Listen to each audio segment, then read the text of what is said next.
My name is Diana and I'm from Incheon, Korea and I'm in the 6th grade. How about you? I'm doing well. My name is Andrew. I'm from Texas, and I am stationed at Osan Air Base, where I also help teach English to the ROCAF officers.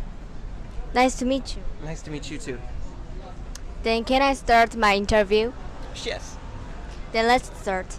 There are many culture shocks all around the world.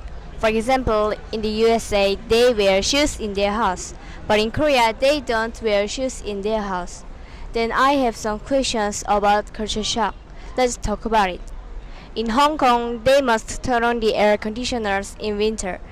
Because their country is a damp country, so they must turn on the air conditioners. But in Korea, they turn on the heater in winter.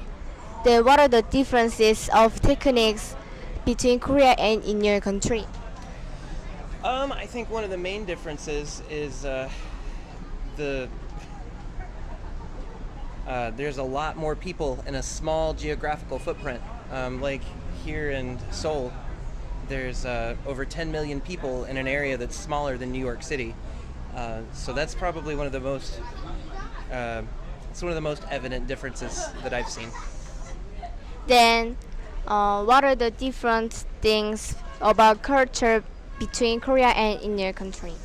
Let's see.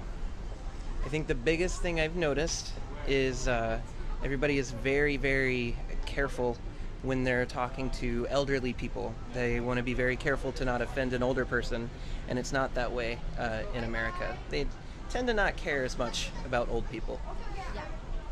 Then in USA, they usually don't do recycle, but in Korea they recycle, like classify and put cans, papers, plastics in the box.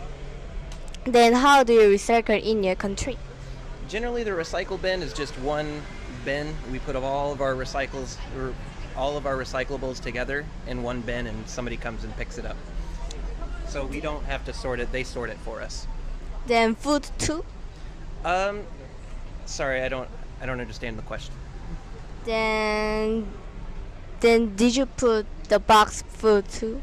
Oh, so food waste would just go in the trash. I think that's what you're asking. Then in Paraguay, it is said it was forgotten to tilt the head backward. In Korea, we shake our finger, then it means come here. Then how do you express your gestures in your country? So you could do the same thing. You could gesture with your hands for somebody to come here. I've seen a lot of Koreans do this when here, and that we tend to understand what that means. So hand gestures tend to be pretty universal, I think. Then do you have your own gestures? Not really. No.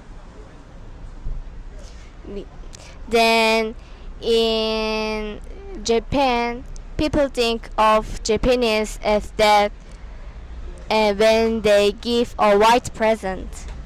In Korea, if I write someone's name with red, then it means death.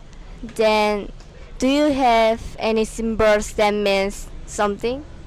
I think that I like superstitions and things like that. There are people who believe things similar to that. I don't have any that I hold, but I have heard of several from all over the place, just similar to what you said. Thank you for joining my interview. Thank you. Okay, so after interview her, and how do you think about her English ability? I think she did really well. Her sentence structure was very good, and she was very clear. Her pronunciation was very good.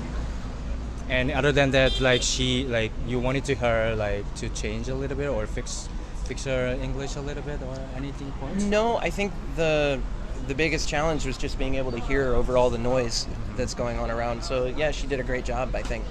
Okay, I think there's enough. Well, yeah, thanks, man. Thank you.